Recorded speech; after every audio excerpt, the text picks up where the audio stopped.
Hitler, hasta llegar pasando también por el psicoanálisis, sobre el cual comparto las opiniones del doctor Piaco, a pesar de que explicaremos lo que es aprovechable en la descripción de las relaciones entre sueño y vigilia, sobre todo en los primeros 5 capítulos del libro de Freud sobre los sueños.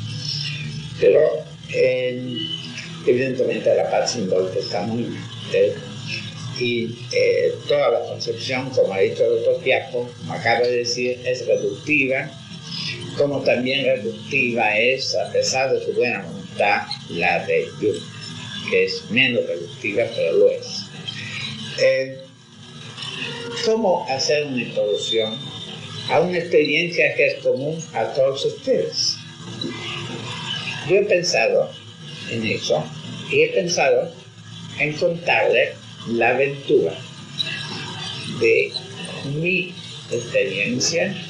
Actualmente no lo voy a contar con mis sueños, ni algunos que creo que no sea oportuno contar, pero sí la metodología, digamos, con la cual he abordado el tema del sueño. Yo, desde niño, había tenido algún sueño, como les pasa a todos, ¿no? Pero sueños muchas veces olvidados, hasta que en una oportunidad, ya adolescente, tuve un sueño muy importante desde el punto de vista espiritual. Entonces empezó un cierto interés hacia el mundo de los sueños. Cuando practiqué el yoga y naturalmente la concentración, ese interés se agudizó, aunque estaba dirigido no esencialmente hacia los sueños, sino hacia otros objetivos en particular. Luego, cuando leí, entre los libros que he leído, cuando leí La vida del sueño de Calderón de la Barca, me quedó más la impresión de la relación entre la vida y el sueño, me quedó tan fuerte que durante un tiempo estuve ensayando el sueño en la vigilia, es decir, la conciencia del sueño en la vigilia. Eso era muy joven, y me lo pueden perdonar ustedes. Aparte de la moraleja de Calderón de la Barca, que no convenció mucho, el hecho de la comparación entre la vida del sueño y la experiencia del sueño como integración y como corrección, que me pareció muy interesante. Pero la verdadera investigación que hice sobre los sueños comenzó en el Perú hace 32 años, exactamente. Parece que el hecho de haber cambiado de hemisferio, nunca había estado yo en el hemisferio austral, puede haber influido en el sentido. Esto es que comencé a tener una cantidad de sueños y me pareció interesante investigarlos.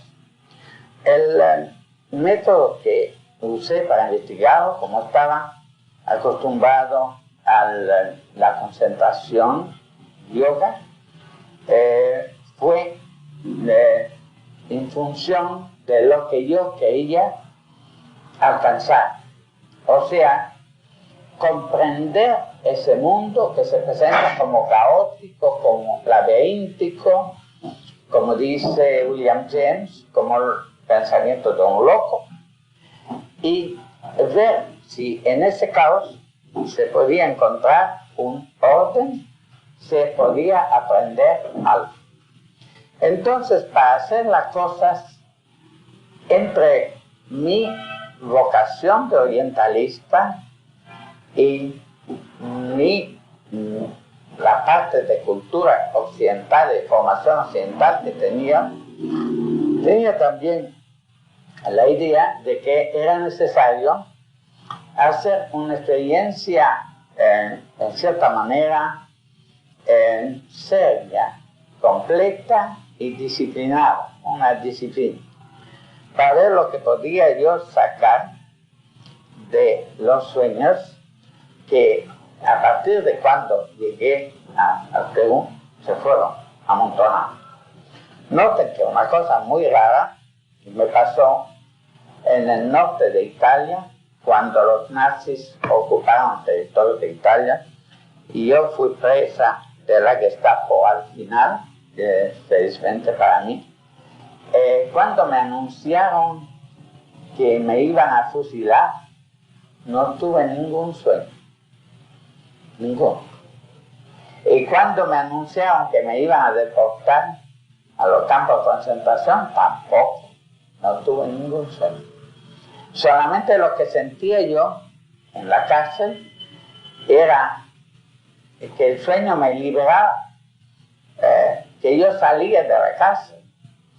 Entonces el despertar era lo peor en esa oportunidad. Pero es curioso, como en circunstancias tan dramáticas para mí, los sueños no se hicieron presentes.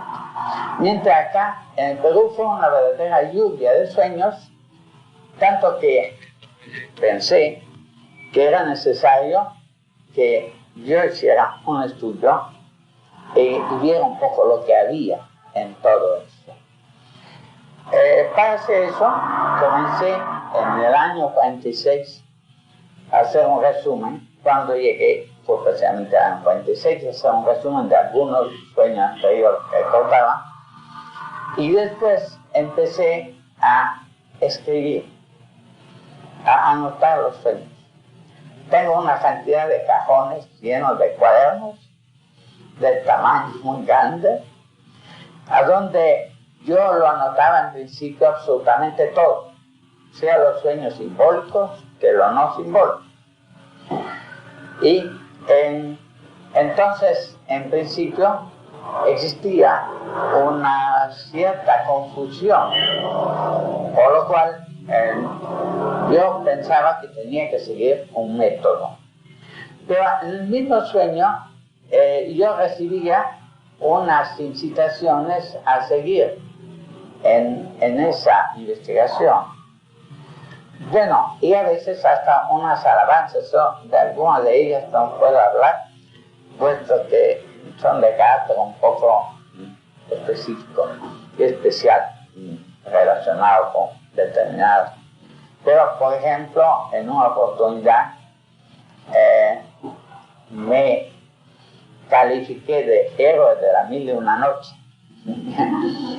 Entonces, comencé a ver que el material que tenía a disposición era formado en parte por reflejos de impresiones, de material de impresiones recogido durante el estado de vigilia, o de la memoria, o de las impresiones latentes, que los hindúes llaman samskara, los de residuos, etc. Y esa era la parte menos interesante. Hubo algunos sueños iniciáticos, los cuales naturalmente me interesaban mucho más.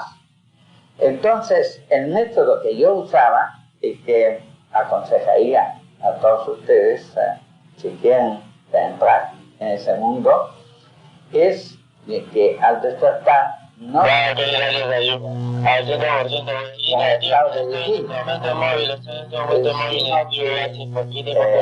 con la cabeza sin pensar en nada, se concentren en el estado emotivo, puesto que los sueños están acompañados por emociones también.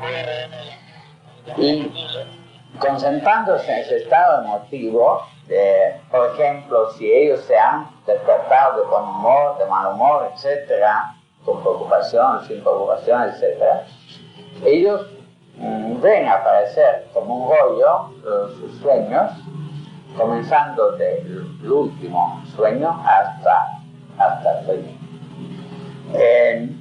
Con este método yo podía recordar, podía anotar. Naturalmente, los sueños de carácter inicial, hoy día hasta los antropólogos lo llaman así, los sueños más espirituales, despertaron esencialmente mi interés particular. Y sobre eso no me limitaba solamente en la mañana a hacer una meditación, sino que en mi meditación cotidiana comenzaba con ello.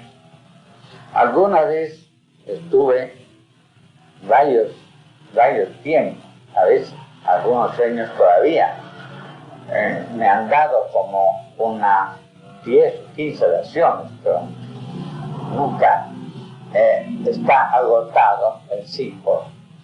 He visto leyendo un libro de un neurólogo árabe que ellos afirman, los árabes en general, por eso veremos hablando de los árabes con respecto a los sueños, ellos afirman que el sueño debe ser interpretado, que la interpretación, digamos, de primera mano, a pesar de que los onirólogos son gente que se dedica a interpretar los sueños ajenos y de eso viven, dice que el mejor intérprete es la misma persona que sueña. Y es evidente que es así, puesto que la misma persona que sueña es la dueña de su memoria, es la dueña de sus impresiones y en sentido puede también registrar la relación entre el sueño y la vigilia. Pero acá difiero de Freud, que hizo en esos 5 capítulos un análisis tan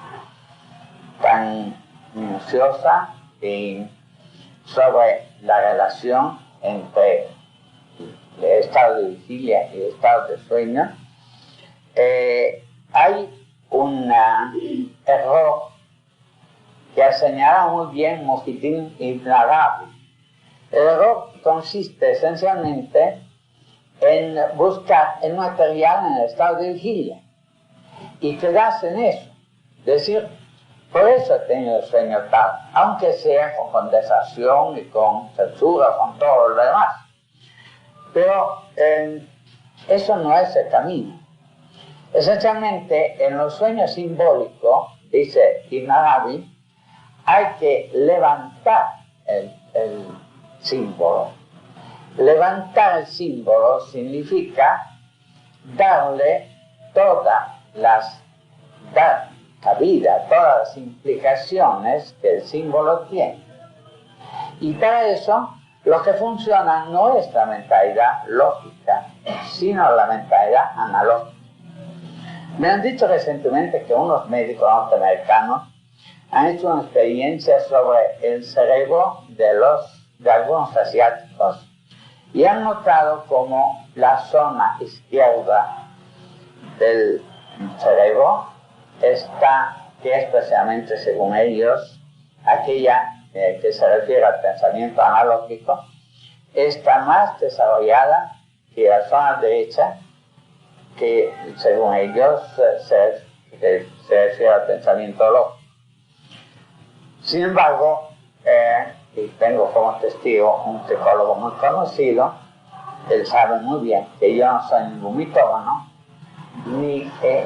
y si soy amigo de muchos psicólogos, en primer lugar el doctor Piaco, que lo conocemos desde muchos años, es por razones de amistad, así como psiquiatra, pero nunca he sido cliente de ninguno de ellos.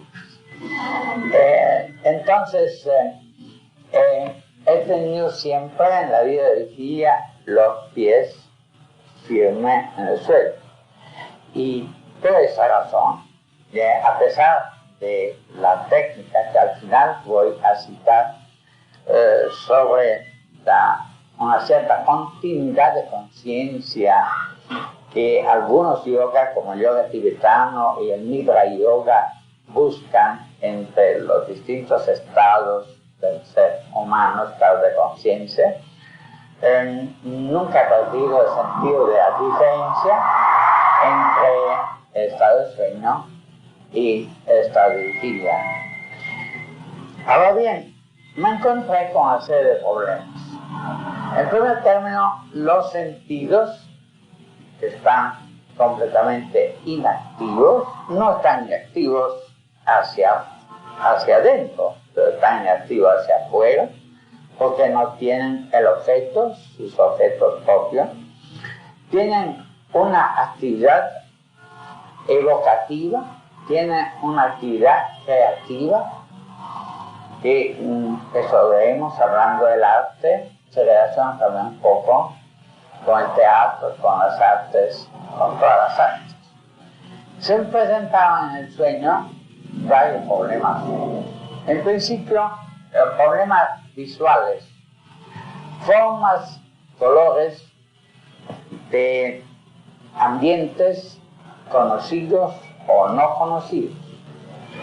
Ese cambio de ambiente que se da muchas veces muy rápidamente en el estado de sueño debe ser interpretado en el sentido de Sánscrito Loka como un cambio de lugar-estado, no, como un cambio de estado en el estado de sueño. Pero ese cambio de estado necesitaba una interpretación, como se interpreta una interpretación secundaria, como un escenario de un teatro, ¿no?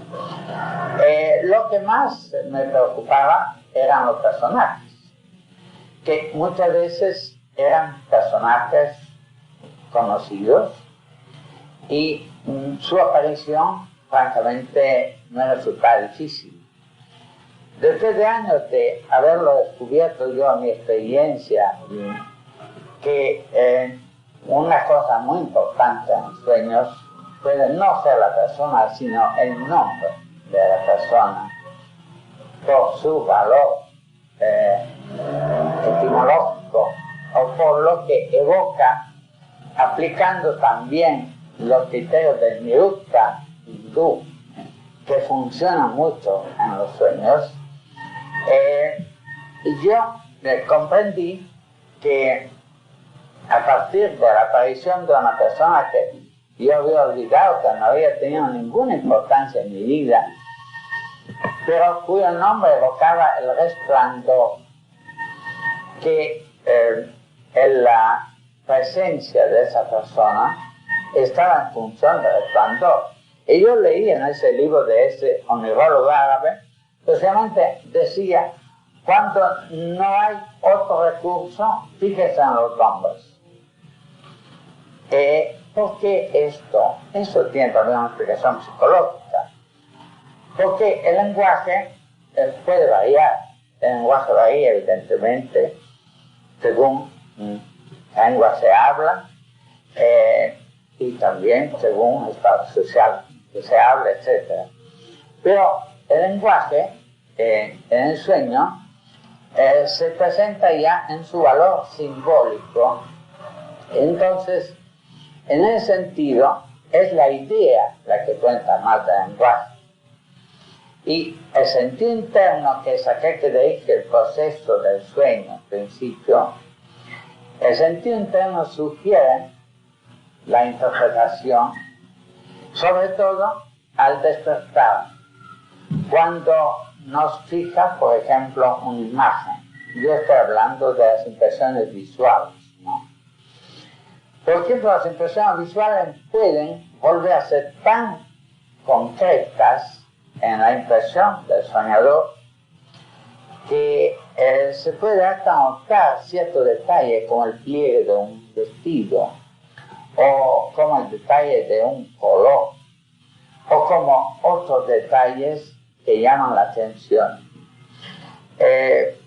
Esto lo observé, y observé también la presencia de personas que eran en principio un poco desagradables.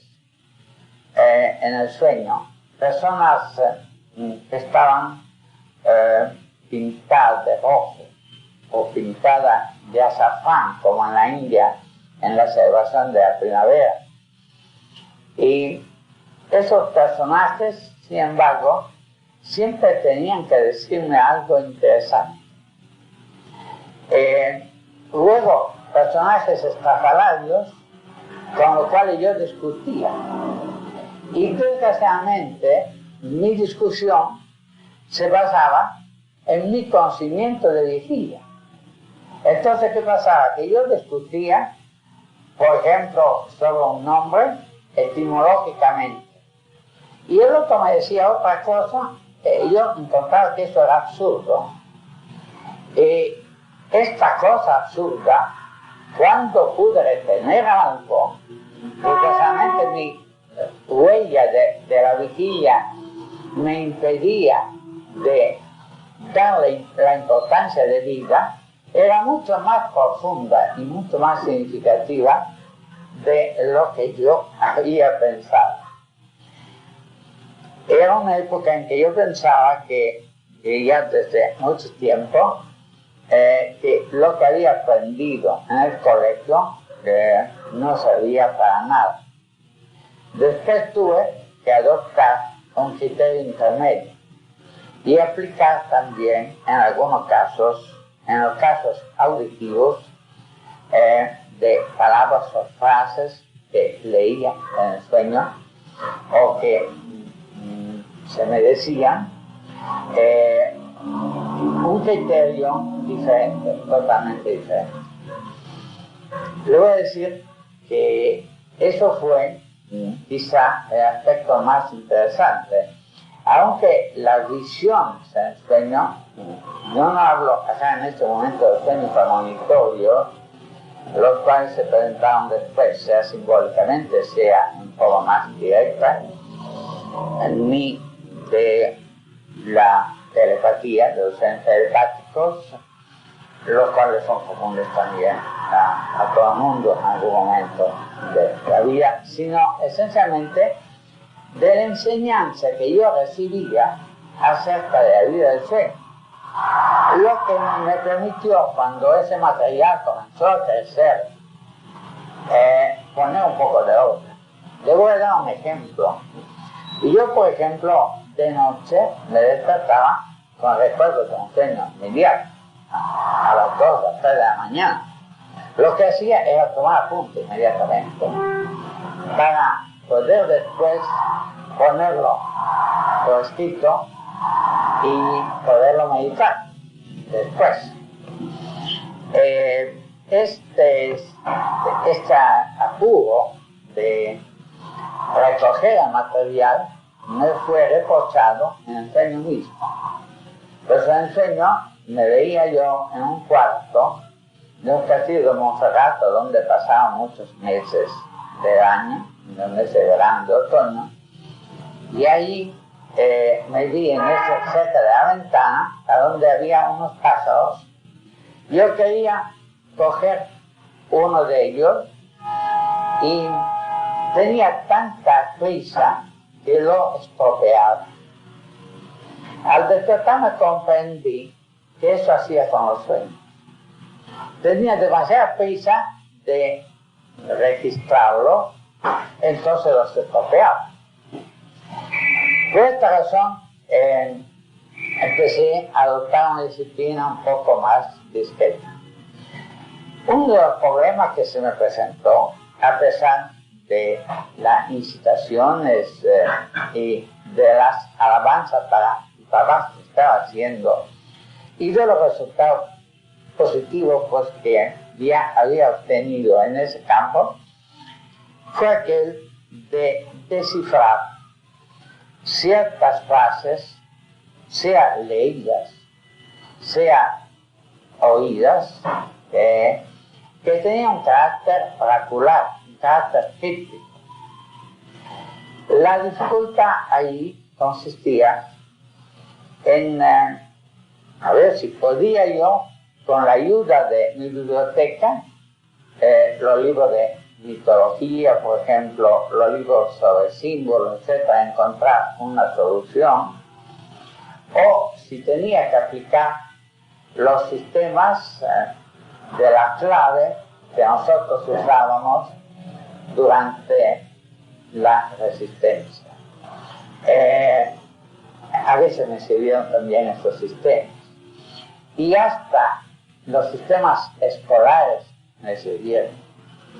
Hasta un análisis lógico de una frase que aparecía absurda por desplazamiento de palabras, o que donde existía una indicación en la mañana al despertarme que tal palabra era lo más importante que había que investigar para contar todo. Yo apliqué también los criterios escolares de análisis lógico. ¿Dónde está el verbo? ¿Dónde está el sujeto? ¿Dónde está el complemento?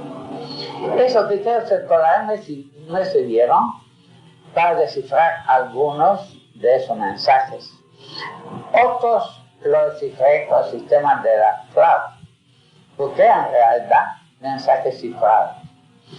En cuanto a la lengua en que se expresaban, en general, era en italiano, muy lengua natal, o en castellano, era la lengua que hablaba más a menudo, pero a veces en otra lengua, francés, inglés, en alemán, en sánscrito muchos, hasta en hebreo, en lengua que había estudiado o mucho o poco, ¿no? Entonces, el problema era ver por qué se presentaban en esas lenguas. Lo de sánscrito no me preocupó, porque tenía sobre eso una especial mensaje del sueño que decía que el sánscrito era mi lengua, aunque toda la lengua era mía, pero no mías personales, sino dentro del sueño, que se refería también a cosas cósmicas. Entonces, la interpretación me costó a veces mucho tiempo. Como los sueños muy simbólicos, donde aparecían también símbolos muy importantes, muy complejos, me costaron muchísimo trabajo de interpretación. Sin embargo, la primera interpretación fue la más correcta y la más, digamos, la interpretación central. Las otras, saqué, por ejemplo, de un sueño alrededor de 15 interpretaciones diferentes, unas aplicadas, por ejemplo, a la astronomía, otras aplicadas a otras cosas con respecto a los símbolos que habían aparecido. Pero la dificultad consistía posiblemente en llegar al corazón de ese mensaje que existía en ese símbolo. Comencé a desechar un poco los sueños que eran pura resonancia de la vigilia, aún en esa forma de síntesis que Freud llama condensación. Comencé a desecharlos por la sencilla razón que no me enseñaban nada, que a veces eran simplemente alusivos. Pero cuando esos sueños estaban antes de un sueño importante, de un sueño simbólico, un sueño iniciático, entonces lo tenía en cuenta como un preludio antes de una fuga, ¿no? Y efectivamente lo era, porque me desplazaban de reflejos e impresiones de la vigilia, y ustedes saben que el sueño está acompañado siempre por resonancias emocionales también, lo que nosotros vemos, cuando nosotros sentimos, y por eso recomiendo esa técnica de la meditación de cabeza vacía sobre las emociones al despertar. Entonces yo sentía que me acercaba un poco más a ese orden que buscaba en el estado del sueño. Ya no era el caos. Noté